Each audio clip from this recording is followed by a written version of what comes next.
Ang sarap-sarap! Hello everyone and welcome at samahan nyo na naman ang isang ESC Variety Vlogs as we will be preparing this very delicious go-to smoothie of ours. Kasi guys, we are on a low-carb diet, so isa sa mga bagay na ating pinupuntahan para sa ating pagkain is of course smoothie, which is also one of my favorites. But of course, we have to put a limit into the fruits that we are eating because meron lang naman talagang requirements as to how many grams of fruits that we'll be taking into our body per day. So, basahin nyo lang yan sa Google kung gaano ba dapat karami yung prutas na ating intake for the day.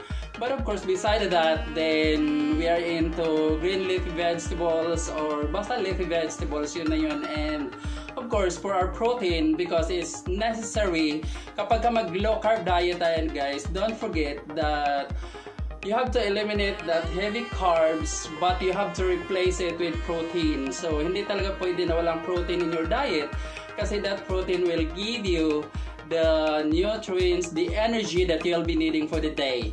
So, kapag ka nagka-carbohydrates kasi tayo, like nagkakanin tayo, yun ang source natin ng ating energy. So, kung wala tayong kanin, ano yung source ng ating energy? Di ba wala? So, we have to replace that carbohydrates with protein. So, sabi ng iba, medyo magasto. But of course, pag maparaan ka naman, then nothing to worry. Lalo na kapag ka maraming gulay naman sa inyong paligid. So, ganun lang yun guys. It's just a matter of determination. So, wag na nating patagalin. Ang gusto ko talagang gawin this time, kasi gumagawa naman ako talaga ng smoothies. Then, meron tayong mga kakilala na mayroong mga gout. So, alam niyo na yung gout guys. That is accumulation of purines na nandyan, uric acid na nandyan sa inyong mga joints.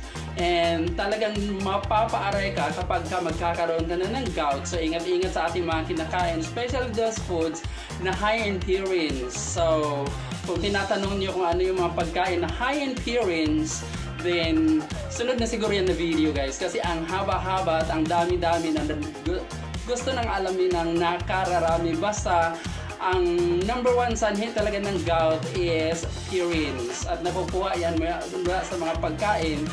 So, nako-convert yan into uric acid na kapag hindi natin na-flush out, ay naiipon yan sa mga joints. So, ang inaatake ng gout talaga ay yung mga joint ng paa or kaya yung mga joint dito sa daliri, kaya doon ang nananakit. O kaya dito sa elbow, o kaya sa tuhod. So, ingat-ingat sa pagkain na matataas ang purines talaga. So, yun nga. Ang ating smoothie, di ba napatagal tayo? Ang ating smoothie this time is for people who have gouts. And para naman makakatulong tayo sa kanila na medyo mabawas-bawasan yung sakit na kanilang nararamdaman. Kahit na tayo ay may sakit din nararamdaman, pero yung sa atin naman ay sakit ng puso. Kasi nga, hindi ka na tinitext, di ba? Oh, ano bang sakit nararamdaman yan? Basta this video, focus tayo muna doon sa mga may gout. Press 1 dyan sa mga may gout. At saka sa mga nanonood dyan, para talaga ito sa inyo. Para makatulong naman ng isang ESC Variety Vlogs in yun bang mabawasan. This is not a solution guys, but this is a way na medyo mabawasan naman yung mga nararamdaman ng ating mga kaibigan na may gouts dyan. Okay, ikaw yun.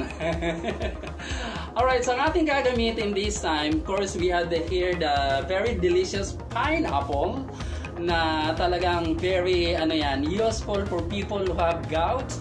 And of course, ang ating matubig-tubig dyan na napakalaking pipino. Gustong-gusto ito ni Panlasang Bisaya. Okay ba? And of course, we'll be using our orange. Not a lot. I just use one orange this time. And then, yun na nga, narilin natin ating cucumber. Plus, alam niyo naman na kapag ako gumagawa ng smoothie, hindi ako gumagamit ng milk guys kasi I had that lactose intolerance. So kayo naman, kung wala kayong problema sa gatas, then you can use gatas with your smoothie. But for me kasi, hindi ako ganun sa gatas. So, punta ako ng yogurt. So, the yogurt I'm using is of course mixed berries. Kasi nga sinabi ko na sa inyo, di ba, on my past videos, that berries is very useful kapag tayo ay nag-undergo into a low carb diet, kasi malaking pakinabang talaga ng like strawberries, blueberries, or anong berries man yan, meron kayo dyan. And then of course, na-ready na natin yung iba, but our pineapple is hindi pa natin chunk ng maliliit, at ang ating blender is not a heavy duty, so kailangan nating hiwain muna. But disclaimer, nakahugas ang isang ESC Variety Vlogs. Malinis po ang ating kamay, especially that we'll be handling food.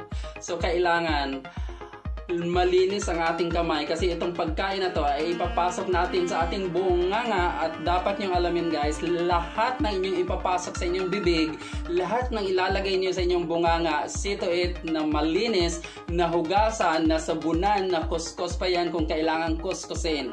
Basta narrative from ESC Variety Vlogs, lahat ng ilalagay sa inyong bibig, ipapasok sa inyong bunganga, siguraduhin nyo na malinis, na malinis, na malinis. Sabi pa ni ating Ate Hides Mixed Vlog 2.0. Sige na nga, iwain na natin. Sabi nyo na, ang tagal ni Easy, ang daming dada. Magagalit na naman natin mga kaibigan dyan. Basta, this vitamins, ating pineapples guys, is bakit siya helpful talaga sa ating mga kaibigan na mayroong gout attacks?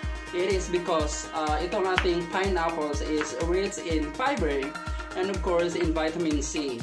And then yung mga vitamin C na yan ay nakakatulong talaga yan in preventing gout attacks. Kaya yung mga may gouts dyan, alamin nyo na kung ano yung mga pagkain na rich in vitamin C plus the fibers of course. And then bakit tayo gumagamit ng pipino? Bakit kailangan ang pipino sa mga may gout attacks is nakakatulong kasi siya guys na kasi di ba ang pipino is watery siya, so matubig siya, so nakakatulong siya mag-flush out doon sa accumulated uric acid na andyan sa ating mga joints. So kapag na-flush out yung mga uric acid na andyan, then maiiwasan ninyo ang attack ng gout. So ganun lang yun. Kailangan yung i-wash out yan para hindi kayo atakihin ng inyong gout. So one way is have plenty of pipino, cucumber, kasi hindi naman ganun kamahal ang cucumber ngayon. So kung wala kayong cucumber dyan, hingi kayo kay Moonlight. Kung kaibigan nyo si Moonlight, marami siyang mga cucumbers, hingi na kayo doon. Shout out sa ating Moonlight vlog dyan, from South Korea. At ang dami niyang mga halamang kung ano-ano. Basta isa doon is the pipino na masyadong useful para sa ating mga kaibigang may gout. So ayun na nga, huwag natin patagalin guys. No? Basta again, recap tayo. Gumagamit tayo ng pinya, gumagamit tayo ng orange, kasi these fruits are rich in vitamin C and fibers na nakakatulong para maibsan yung mga naiipon na uric acid sa ating katawan, lalo na doon sa mga may gout. And then why we are putting cucumber, the pipino we have, is nakakatulong ito para ma-flush out, mailabas baga, mahugasan baga, maitapon baga yung mga uric acid na andyan sa ating katawan dahil doon sa mga pagkain na ating kinakain, lalo na mga Pinoy na ang hilig-hilig sa lamang loob, dinuguan, atay, balon-balunan. So yung mga pagkain na yun guys is very rich in purines na talagang delikado. And then pag bumibili tayo ng isda, yung medyo mura-mura ang ating binibili, which is yung mga may red meat, napakataas ng mga purine contains noon. Kaya doon sa mga may gout dyan, isa yun sa mga iwasan nyo talaga yung mga isda, no? May mga pula, yung karne, laman loob lalo.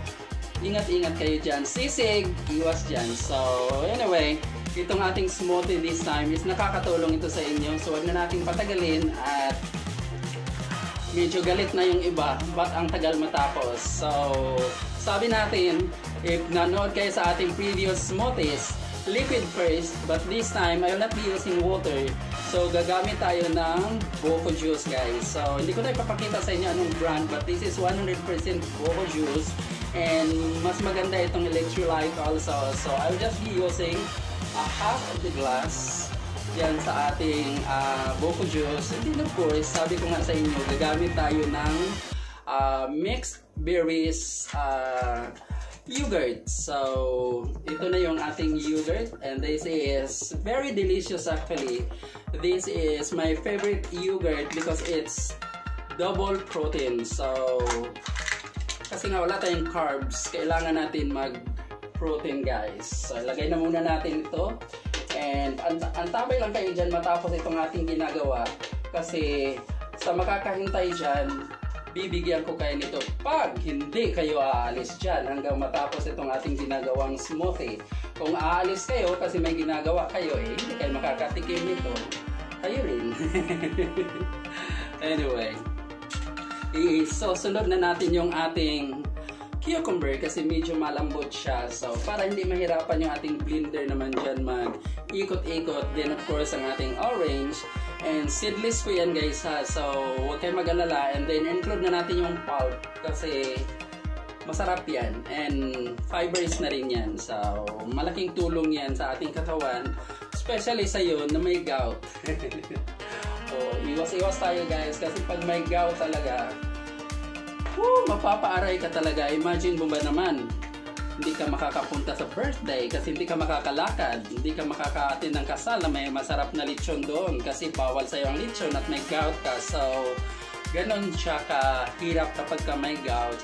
So, habang mas maaga, wala ka pa niyan, iwas-iwas, and then have this kind of fruits na high in vitamin C and fibers, and then cucumber, para ma-flush out kasi makakain at makakain talaga tayo ng foods that are rich in purines. So, samahan natin ng pipino, lagi pipino juice or ano pang ginagawa. Yung iba talaga, ang kahit merienda is pipino, which is very healthy kasi nga nakaka-flush out siya ng purines accumulated in your body. So, ikot na natin guys at kompleto na yung nasa loob ng ating blender. And, let's go!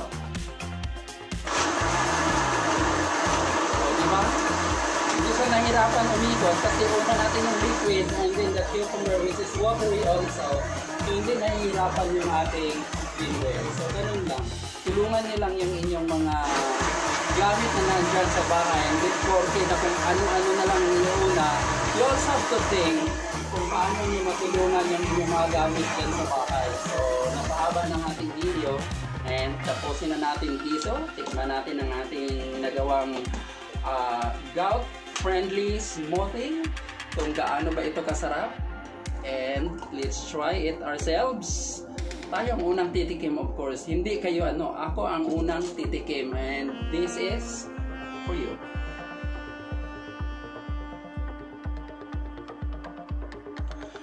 Wow! Once more.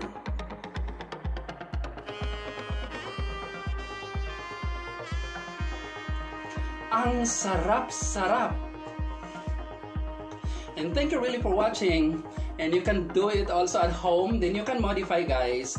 Kung ano yung gusto nyo ipangdagdag. Basta maganda ito para sa may mga gout attack dyan. Or may mga gout na nararamdaman. This smoothie is very useful for you. And thank you really for watching.